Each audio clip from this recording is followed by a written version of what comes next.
ও হ্যাঁ, বল। ফুচকা দোকান বলছে, চলো না ফুচকা খাবো। আমার কাছে টাকা নেই, বাবাকে বল। ও টাকা দাও না ফুচকা খাবো।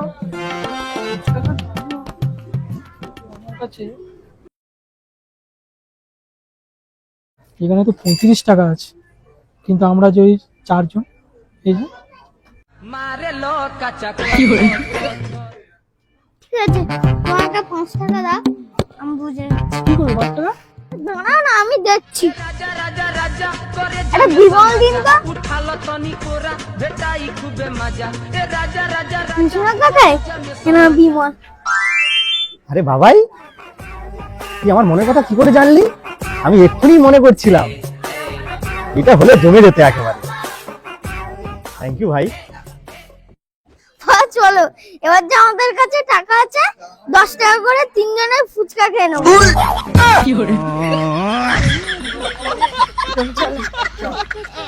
বুদ্ধি হয়ে গেছে বলে, হ্যাঁ সত্যি। कैसे कैसे लोग रहते हैं यार।